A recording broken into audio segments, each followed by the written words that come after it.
I actually first seen the show at an air show about over a year ago, a little bit over a year ago, and it was just outstanding. And I mean, I've been in this program called YEMA out of St. Paul since I was 8, and it's a summer program, and it's an aviation program. They teach you how to fly. You know, they do the classwork with college books. First of all, we're here with Tim Barzen. Hi, Lee. And It's first nice of all, to be I here want with to you. thank y'all for letting us, come and film this amazing program. The film, as I saw it, took my breath away. The information. Tell us a little bit about your part in the big picture. Well, I started out about 15 years ago when I was, I like to say, infected by Don Hines' enthusiasm and passion for telling the story. Don Hines saw that there was really no reference or very little reference in the history books about the Tuskegee Airmen and how they overcame obstacles and how they changed the world, really. Wow. Yeah. Well, tell us a little bit more about Don. Give us a little background on him. Don was a Navy pilot, and then he left the Navy and retired from the Navy, and then he was an airline pilot, and then he decided that he'd rather be in business with his brother. So he was a trash hauler in St. Paul. Very successful trash hauler. Wow. And so, but you say he was a pilot, so this project was kind of dear to his heart then, because it deals with the Tuskegee Airmen and their struggle and fight for to serve a country. From what I can tell, it had a little bit of issue with let's just say the color of their skin. Yes. And I think that's a story in itself right there. Yes. Yeah. And it was. It was. Don said that, or it was Don's feeling, as I perceived it, that you can either complain about things or you can go out and do something about it. And Don wanted to change things in a similar way that the Tuskegee Airmen changed things, by using them as role models and holding them up as an alternative to rock stars and athletes, because not everybody could understand or could have the talent or the resources to be a rock star or be an athlete, and yet everybody has the opportunity and the resources to overcome obstacles. Well, like I said, I saw the film. So what part of the film kind of touches you the most? Yeah. I mean, I know that's a difficult question to ask. That's a toughie, Lee. I don't know if it's unfair, but it's a very difficult question, because I've seen the film maybe 50 times, and it brings back so many memories about the challenges that we had and the leadership that Don had, and the ability and the privilege that I've had to be able to really get to know some of the Tuskegee Airmen. I mean, Joe Gomer is such an incredible human being.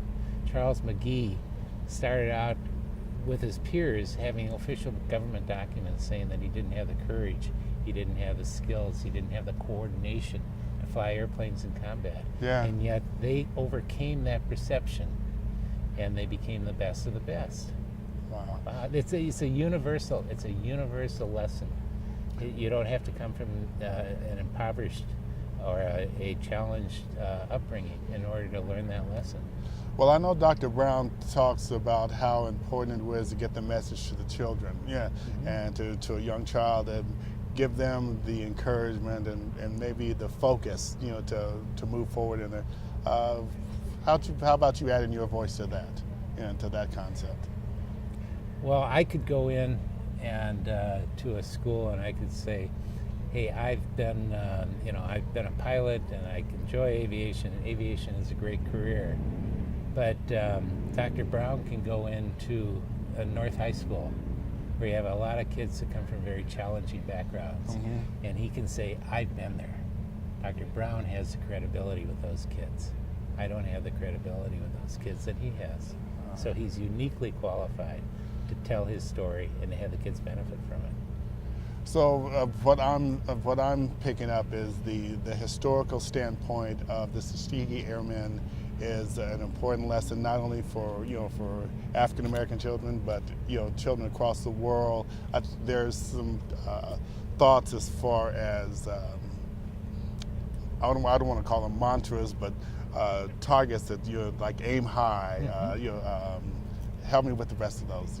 Use your brain. Well, there you go. We've got, and if we're not too farsighted, we can read them. Aim high. Believe in yourself. There you go. Use your brain. Never quit. Be ready to go, and expect to win. Yeah. So I think those are great messages. And Tim, and they're great messages for all of us. Yes, and I do want to thank you. Is there anything else that you'd like to bring up? We're here at the courtesy and of the invitation of the Minnesota Department of Transportation to celebrate the Civil Rights Act of 1964. 50-year celebration, yep. 50th anniversary of that. And yet the Tuskegee Airmen are truly the forerunners of that. Before that concept was even thought of, they were living that and they were being an example of that. And this is the story that we want to tell. This is what we want, especially people, but especially kids, our youth, to hear, because it empowers them to be who they want to be. Well, I definitely agree, and I also feel that, to me, the important part about the film is that it gives you the information. It also gives you a chance to take it a step further. Absolutely. And find out more and go into, and maybe even ask your teachers, to say, hey, why don't we have this information available to us? Precisely. And get them to get more involved. So, precisely. Tim, and there's one other thing an observation that I had, the privilege to know Joe Gomer and Harold Brown and Charles McGee, all these incredible people. They have taught me that an individual can make the difference in this world. A group of like-minded individuals can actually change the world. Wow. I like that. Yeah. Well, Tim, I want to thank you very much. Thank you very much, Lee. And we'll hopefully maybe get a chance to talk some more. I'd enjoy that.